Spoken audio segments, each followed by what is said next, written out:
Welcome to EnglishPass Podcast, brought to you from our local studio in Calgary. I'm your host, Samantha, and today we're diving into an exciting topic: understanding utility bills. Whether you're a beginner or intermediate learner, in this podcast, we're helping you level up your English listening and reading skills. And before we get started, let me tell you that the sponsor of this episode is TypeFit, keyboard typing practice and learning platform. Now, let's talk about the weather in Calgary on Saturday, January 24, 2026. It's currently minus 11 degrees Celsius, which is about 12 degrees Fahrenheit, with partly cloudy conditions. It's so cold this Saturday that the sun is hiding behind the clouds just to stay warm. Today, we're exploring something really interesting: understanding utility bills. This is a fantastic subject for English learners because it covers a lot of practical vocabulary and real-world situations. So, let's dive right in. Utility bills represent the cost of the basic infrastructure that allows a household to function in the modern world. At its simplest level, a utility bill is a document that tells you how much of a resource you have consumed and how much money you owe the provider for that consumption. Most people receive these bills for electricity, water, and natural gas, though in many parts of the world, bills for trash collection, sewage, and even high-speed internet are also categorized as utilities. Understanding these documents is more than just a chore. It is a vital skill for managing a budget and understanding your personal impact on the environment. To understand how these bills work, we must first look at the concept of the meter. A meter is a mechanical or digital device installed on your property that tracks the flow of a resource. For example, your electricity meter measures energy in something called a kilowatt hour, often abbreviated as kWh. A kilowatt hour is a unit of energy equal to 1 kilowatt of power used for 1 hour. Imagine you have a large vacuum cleaner that uses 1,000 watts of power. If you run that vacuum for exactly 60 minutes, you have used 1 kWh. Most utility companies charge a specific price for every kWh you use. This price is often called a tariff. The tariff can change based on the time of year or even the time of day, which brings us to our first major concept: variable pricing. Let us consider a real-world example in a hot climate like Arizona. During the summer, everyone turns on their air conditioning at the same time, usually in the late afternoon when they return from work. This creates a massive demand for electricity. To manage this, many power companies use peak time pricing. They might charge 20 cents per kWh during the afternoon, but only 10 cents per kWh late at night. A savvy homeowner might wait until 11 p.m. to run their dishwasher or clothes dryer to take advantage of these lower rates. This is a classic example of how understanding the fine print on a bill can save a person significant amounts of money over a year. Water bills operate on a similar but slightly different logic. While electricity is often billed by the hour, water is usually billed by volume, such as gallons or cubic meters. Many cities use a system called tiered pricing to encourage conservation. In this system, the first few thousand gallons of water are very cheap. However, if you have a massive garden or a swimming pool and your usage goes above a certain limit, the price for every additional gallon increases. This is designed to ensure that everyone has access to affordable water for basic needs, like drinking and bathing, while those who use excessive amounts for luxury purposes pay a premium. Consider a family that discovers a hidden leak in their bathroom. They might notice their water bill suddenly doubles. By looking at the usage section of the bill, they can identify that the volume consumed is higher than normal, even if their habits haven't changed. This makes the utility bill a diagnostic tool for the home. Natural gas is another essential utility, primarily used for heating and cooking. In colder climates, gas bills are highly seasonal. A resident in Chicago might pay very little for gas in July, but see a massive bill in January. The unit of measurement for gas is often the therm or the British thermal unit, abbreviated as BTU. One interesting cultural note is how different regions handle these seasonal spikes. In some countries, utility companies offer a balanced billing plan. This means they look at your total annual usage and divide it by 12, so you pay the same amount every month regardless of the weather. This helps families avoid the bill shock that comes with the first heavy snowfall of winter. A common term you will see on almost every bill is the standing charge, or the fixed rate. This is a flat fee that you pay simply for being connected to the grid. Even if you go on vacation for a month and use zero electricity and zero water, you will still receive a bill for the standing charge. This fee covers the maintenance of the pipes, wires, and the staff who keep the system running. Some people find this frustrating, but it is a fundamental part of how utility companies remain profitable enough to fix broken lines during a storm.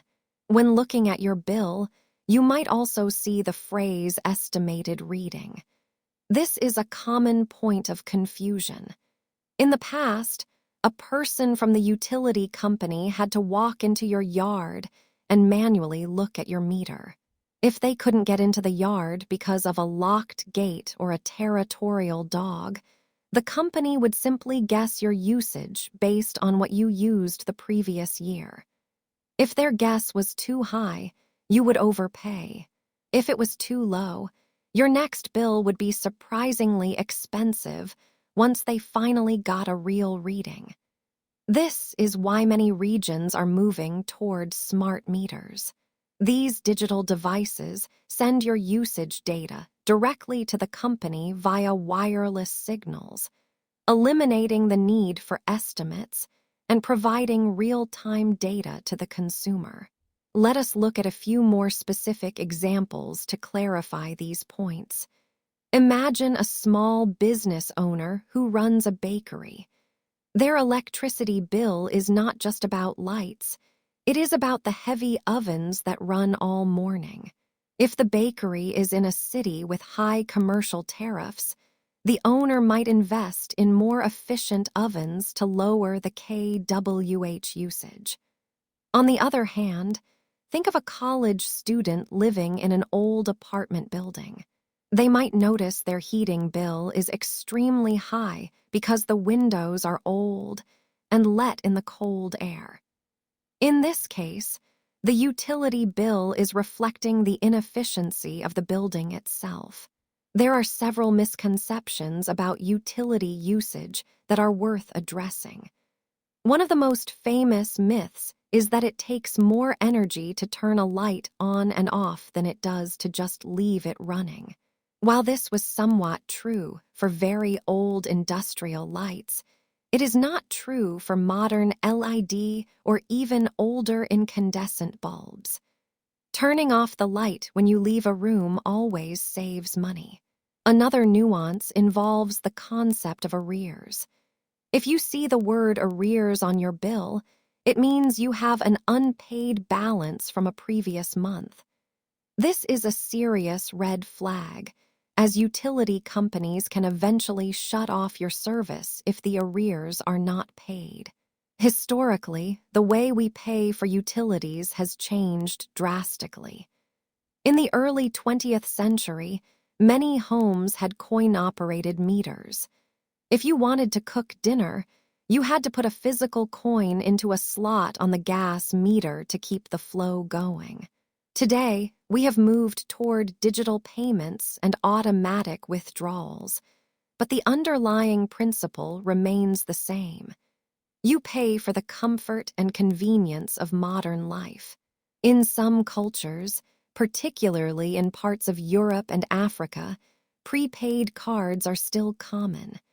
You top up a card at a local shop and insert it into your meter at home. This gives the consumer total control over their budget, but it also means the lights might go out suddenly if they forget to check the balance. Beyond the basic 3 utilities, waste management is a fascinating area of study. In some cities, you pay a flat monthly fee for trash collection. In others, such as several municipalities in Switzerland and Japan, they use a pay-as-you-throw system. Residents must buy specific, expensive trash bags from the city. The cost of the bag includes the fee for disposal. This creates a direct financial incentive for people to recycle more and throw away less. This type of billing turns a utility into a tool for environmental policy. Finally, it is important to understand the layout of the bill itself. Most bills are divided into 3 sections. The first is the account summary, which shows your name, address, and the total amount due. The second is the usage breakdown, which provides the math, showing the previous meter reading subtracted from the current reading to get the total units used. The third section is often the most confusing: taxes and surcharges. These can include local city taxes, environmental fees for carbon emissions, or even subsidies for low-income households. While these fees are small, they can add up to 10 or 15% of your total bill. As technology advances, the way we interact with utility bills continues to evolve. We are moving toward a future where prosumers, people who both produce and consume energy, will become the norm. If you have solar panels on your roof, your utility bill might actually show a negative balance, meaning the company owes you money for the electricity you sent back into the grid. This makes the bill not just a request for payment, but a statement of your household's energy independence. Sewage and wastewater treatment is often the hidden utility. You don't see the water leaving your house, but the city has to treat it before it returns to the environment. In many places, the sewage bill is calculated as a percentage of your water bill. The logic is that whatever water comes into the house through the pipes eventually goes down the drain. However, this can be unfair if you use a lot of water for your garden, as that water never enters the sewer system. Some advanced billing systems allow residents to install an irrigation meter that tracks outdoor water separately, so they are not charged sewage fees for watering their plants. Then there is the newest utility, the internet. While traditionally considered a luxury, many governments now classify broadband as a utility because it is essential for education and work. Unlike water or gas, internet bills are usually based on a fixed rate for a certain speed, rather than how much data you consume. However, some providers have data caps, where you pay more if you download too many movies or games. This mirrors the tiered pricing found in water bills. Understanding your data usage is becoming just as important as monitoring your electricity. By looking at these various examples, from the peak-hour air conditioning in a desert city to the prepaid gas cards in a London flat, it becomes clear that utility bills are a reflection of both our personal choices and the larger systems we live within. They are the financial bridge between the natural resources of the earth and the comfort of our living rooms. Whether you are a student, a homeowner, or a business owner, taking the time to read every line of your utility bill is the first step toward financial literacy and a more sustainable lifestyle. Understanding the difference between a kilowatt and a therm, or a fixed rate and a variable tariff, empowers you to make better choices about how you live and how you spend your hard-earned money. To master your bills is to master the hidden mechanics of your daily life. Moving from a basic understanding to a complex grasp of these documents allows for a more stable and predictable financial life, and perhaps a slightly smaller footprint on our planet. And that's all for today's episode of EnglishPass Podcast. I hope you found this helpful. Remember to practice what you've learned and don't be afraid to make mistakes. That's how we improve. If you enjoyed this episode, make sure to subscribe and join us next time. Let me remind you that the sponsor of the episode is TypeFit, and I suggest to check the link at the description. I'm Samantha, and I'll see you in the next episode. Until then, keep learning and keep growing. Goodbye.